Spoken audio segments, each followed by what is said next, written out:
What's been your favourite moment, the standout moment for you? There were special moments, special when Virgil, just before the end, had it a goal in against West Ham. Trent doing this 10 minutes before the end against Leicester. I think that was a beautiful moment, but I hope the most beautiful one is still to come. My guest today is a gent who has performed one of the single most remarkable acts of transformational leadership the Premier League has ever witnessed, shattering the consensus wisdom that it's impossible to be the man who follows the man. His Liverpool team is just one win, 3 points away from the 20th league title, and he's on the cusp of becoming the 5th manager in the Premier League era to win the league in his very first season in England. It's a joy to welcome back Mr. Arne Slot. Hello, Rog. Arne, congratulations to you. When we first spoke back in October, you became the first Liverpool manager to win 9 of his first 10 games in charge. You're 3 points from a title now. I've got to ask you, what have you learned in this first season? What do you know about yourself that you didn't know back in August? That you are able as a human being to work 4 months in a row without hardly any day off. That is something I knew I could do and people could do, but it wasn't common for me to do. Because in Holland and everything, I think everywhere around the world we have a winter break. But between November and March it was just game after game after game, and for me it's not even that difficult, but for the players to show up every 3 days, that is the most difficult part of the season, the most difficult period of the season, and we did remarkably well in that period of time. No one was saying Liverpool were going to win this title before the season. You're on the cusp right now. What's been the most surprising moment of the past 8 months for you to experience? Surprising, I don't think there's a lot of surprise into Liverpool doing well. This is what this club did for so many years in a row now.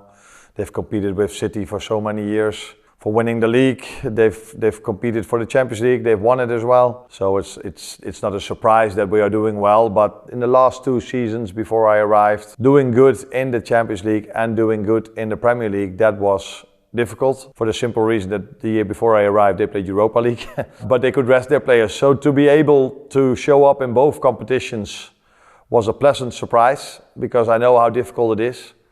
Unfortunately we had to face Paris Saint-Germain. It was a terrible draw for us, of course, after ending number 1 in the league table. As a bonus or as a surprise, we got Paris Saint-Germain, which is one of the best teams in Europe, together with us and a few others.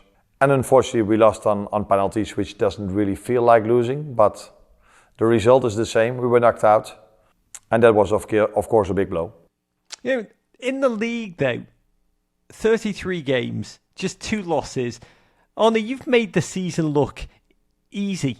Your team has seemed consistent, calm, inevitable. Can you describe what this journey's been like from the inside? Because I know it can't have been as effortless as, honestly, you've made it look at times. Not too sure about that. I don't think many of our games looked easy or effortless. It's always been a fight. It's always been, not always, but 8 out of 10 times a close margin. And maybe that's even a bigger accomplishment, because if you are that good that you can win games by 3, 4 or 5 goals margin, it's much easier maybe to get the end result you want.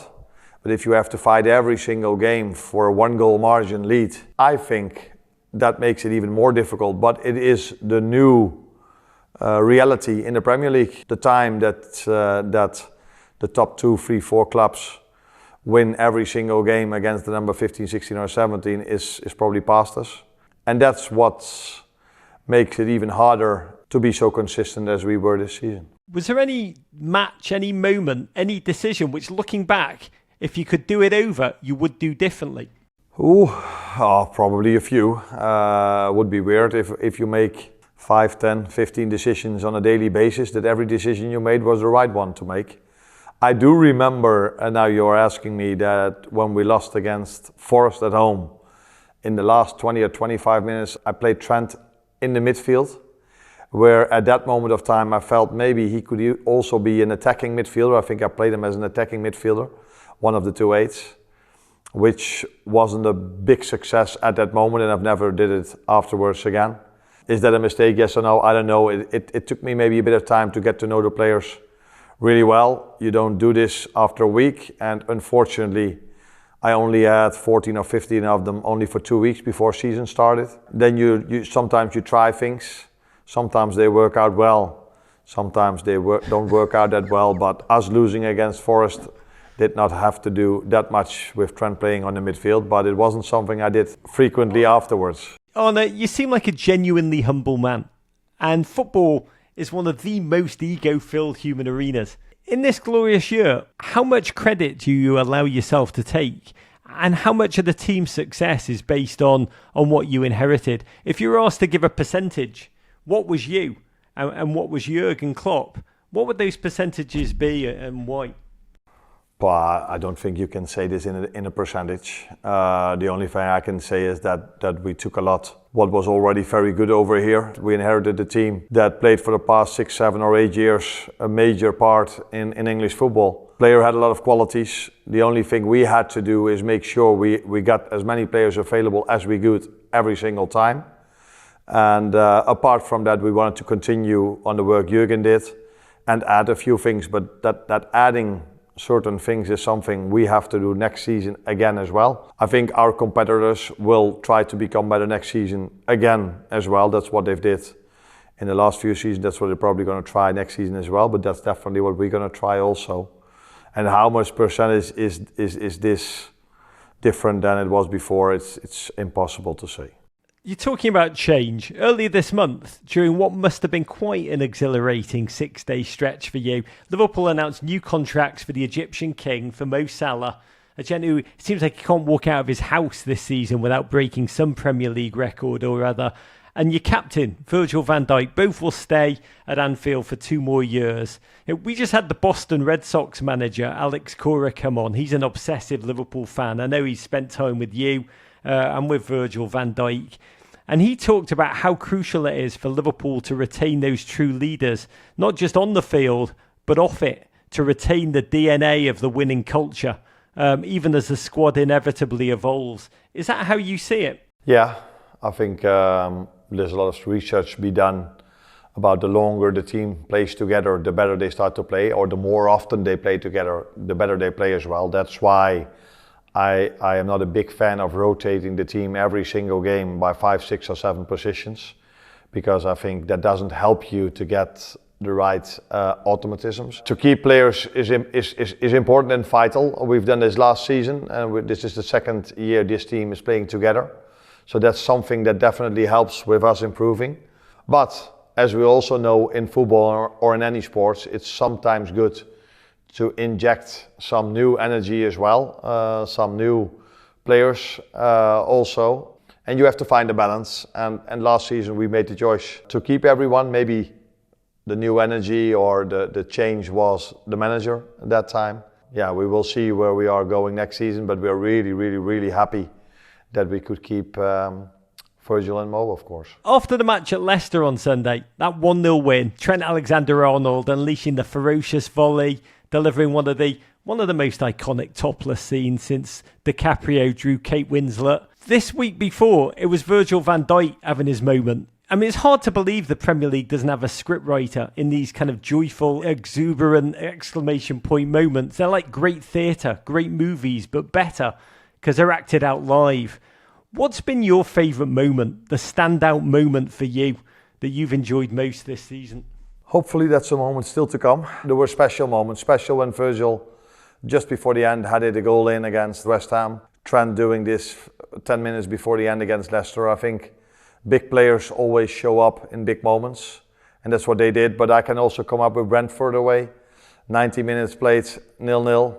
Darwin Núñez scoring a goal. I think Trent assisted that one as well.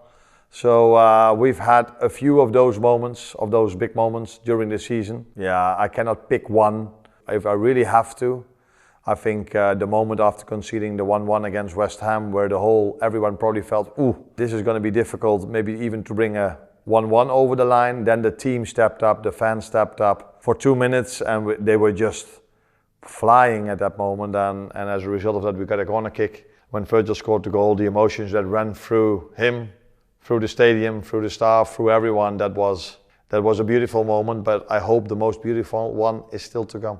In less than 12 months, you've gone from a man whose name was sung at Anfield by Jurgen Klopp, your predecessor, to a gent whose name will now never be forgotten by Liverpool fans. It will forever be part of Liverpool's historic tapestry. How have your experiences this season changed the way that you think about yourself? Now, a year ago, I was the father of Isa and Joep, and the husband of my wife Miriam. And a year later, I'm still that person. So that is the main thing in life, I think. And then, of course, people judge me more on my performances at Liverpool, but in life I think there are more important things than that. But this, of course, I understand that everybody sees me as the manager of Liverpool or my former club Feyenoord, and it's been a very, very, very good season. But to make it great, we need one more win, and that's where all my focus is on. How will you celebrate? What's your drink of choice, Arne? I like a glass of wine, but I also like a glass of beer. It depends on the people that are around me. So when I'm with friends, maybe I prefer a beer.